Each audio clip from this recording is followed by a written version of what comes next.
Let's talk about transformation in an organization. How do you do it in an era of stagnation in a post-COVID world with various SMEs being impacted negatively and having to revamp their operations to stay afloat? How can transformation yield results that can be measured and built upon? Let me expand this conversation. Joining me to discuss this further is Nnanke Essien. She's the lead consultant.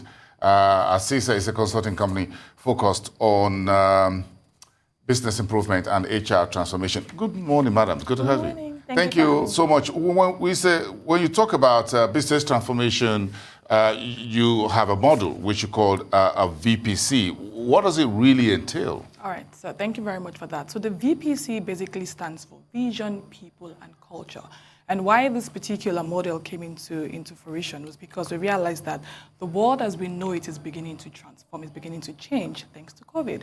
And we find that a lot of business owners, to be able to literally have sustainable business and have a large flow of high-performing employees, you literally need a flexible model that helps you to be able to deliver.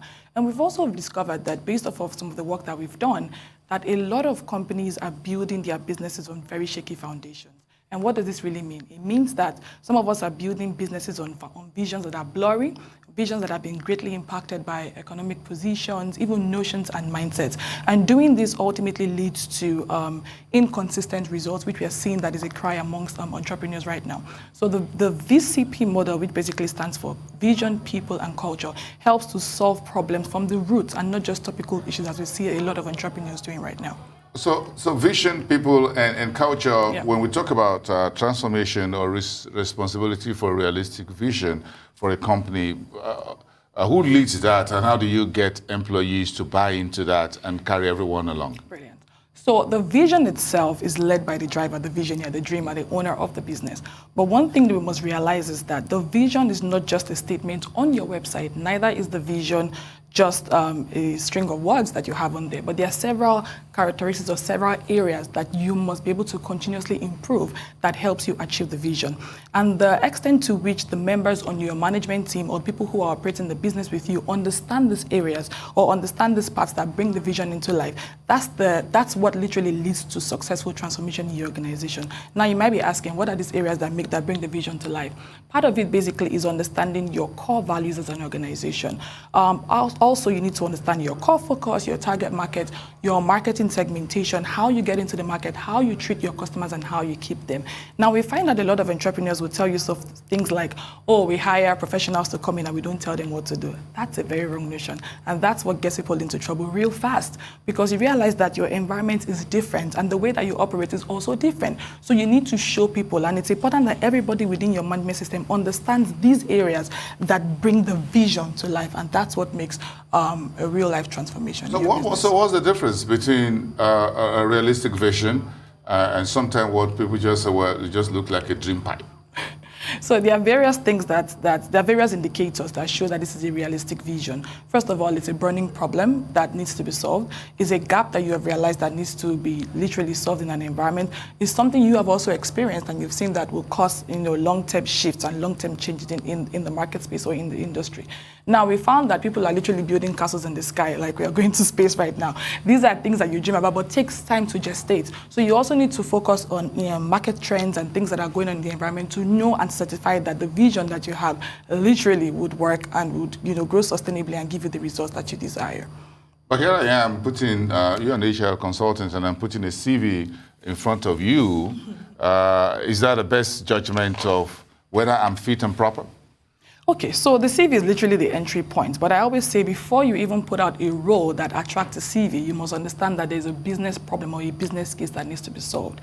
A lot of times we find that HR professionals just literally would go maybe on Google, search for information, come up and put something together. That necessarily doesn't help you get the right people to solve the problem that your organization is currently experiencing. So by the time you start from the problem statement and you use that as a basis to develop a job profile or a job description, then you have viable CVs coming. You can then use that to segment and decide who exactly you want within your environment or who exactly it is you want to work on that particular job. And then going forward, of course, you would then have the interviews. But what a lot of people do right now, or what a lot of us do, is that we also leverage what we call video interviewing even before the physical interview, so that you can get some time to tell us about your experiences and how it can help us solve the problems that our companies are currently. Okay, so the third part of your VPC is culture. And culture is always a problem. Yes, it is. Yes. So why? How do we resolve that? How do you develop and sustain a culture that make a business work beyond just incentivizing with good salaries or monetary? Yes, incentives? I like that as well. But one thing you must realize is that the culture is literally bringing the vision down into operations. It's bringing the vision down into motion. So the culture is the behavior required to be able to get the vision working. So if you do not identify what sort of behaviors will help your vision to work, then you start having issues with your culture. So the moment you're able to identify the behaviors that are required, so for instance, if you want an environment that requires micromanaging, well, you should be able to state that as part of your culture, the behavior you require.